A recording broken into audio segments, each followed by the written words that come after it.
شروع اللہ کے نام سے جو نہایت مہربان اور رحم فرمانے والا ہے۔ محترم حضرات، نبی اکرم صلی اللہ علیہ وسلم محسن انسانیت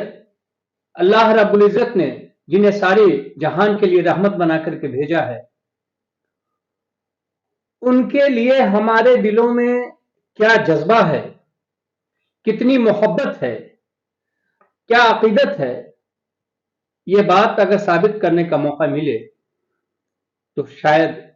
ہم ثابت نہیں کر پائیں گے۔ رسول اللہ صلی اللہ علیہ وسلم سے محبت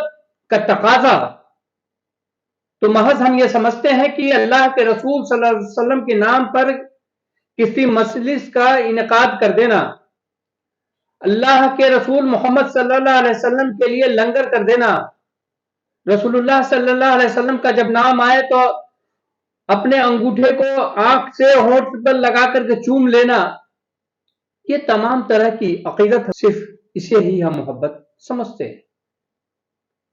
جبکہ اصل محبت نبی اکرم صلی اللہ علیہ وسلم سے یہ ہے کہ ان کے حکموں پر چلا جائے، ان کے حکموں کو اپنی زندگی میں عملی طور پر لایا جائے، نافذ کیا جائے، اور رسول اللہ صلی اللہ علیہ وسلم نے جن باتوں سے منع کر دیا اس سے رک جائے۔ اصل تقاضا یہ ہے، رسول اللہ صلی اللہ علیہ وسلم سے محبت کس قدر ہونی چاہیے، کتنا ٹوٹ کر ہونی چاہیے کہ اللہ کے رسول صلی اللہ علیہ وسلم کے سامنے کسی کی بھی بات اگر آ جائے، چاہے وہ ہمارے نفس کی ہو، چاہے وہ ہمارے خاندان کی ہو، چاہے ولی اللہ کی ہو، چاہے ہمارے اپنے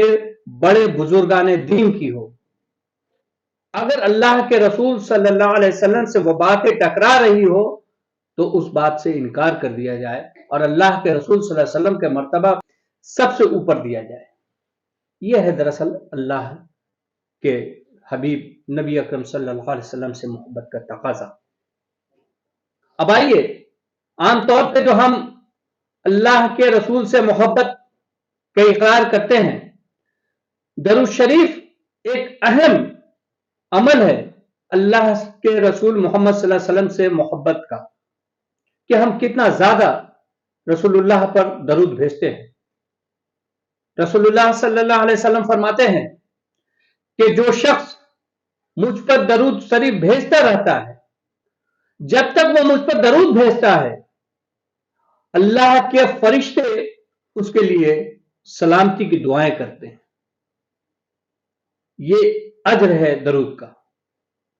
یہ فائدہ ہے درود بھیجنے کا۔ لیکن آج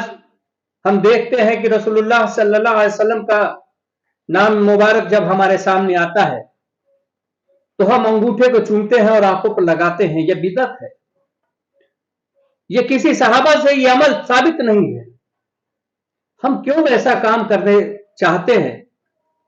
جو اپنی مرضی کا ہوتا ہے، اپنی خواہش نفس کا ہوتا ہے، جس سے کوئی فائدہ نہیں ہوتا ہے،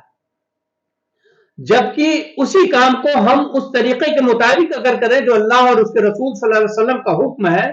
تو وہ کام ہمارے لیے زیادہ فائدہ مند ہے۔ آخرت میں اور دنیا میں دونوں میں اللہ کی سلامتی ہم پر ہوتی ہے۔ اصل سنت یہ ہے کہ جب رسول اللہ صلی اللہ علیہ وسلم کا نام آئے تو ان کے نام پر درود بھیجا جائے۔ کم سے کم سب سے چھوٹی درود جو ہے صلی اللہ علیہ وسلم، اتنا تو بولنا ہی چاہیے۔ وہ شخص کتنا کنجوس ہوگا، کیسا بدبخت ہوگا جو رسول اللہ صلی اللہ علیہ وسلم کا نام آئے اور ان پر درود نہ بھیجے۔ اس سے ہمیں کیا فائدے ملتے ہیں، آج ہم اسے سمجھنے کی کوشش کرتے ہیں۔ ایک مرتبہ درود پڑھنے سے 10 نیکیاں مٹتی ہیں، 10 گناہ کم ہوتے ہیں اور 10 مرتبے بڑھتے ہیں اور 10 رحمتیں نازل ہوتی ہیں۔ یہ فضیلت ہے درود شریف کی، یہ اہمیت ہے درود شریف کی۔ اب جو شخص چاہے اس سے فائدہ اٹھائے اور جو شخص چاہے اسے چھوڑ دے، یعنی اس عمل کو نہ کرنے سے جو نقصان ہوگا وہ آپ اندازہ لگائیے کہ کتنا فائدہ ہے اس عمل کو کرنے سے۔ رسول اللہ صلی اللہ علیہ وسلم کا اگر نام آئے تو ہم اس نام پر درود پڑھیں۔ حضرت ابن عباس رضی اللہ عنہ فرماتے ہیں کہ ایک وقت ہم لوگ ممبر کے پاس بیٹھے تھے اور رسول اللہ صلی اللہ علیہ وسلم ممبر کی طرف تشریف لے جا رہے تھے تو آپ نے کہا آمین۔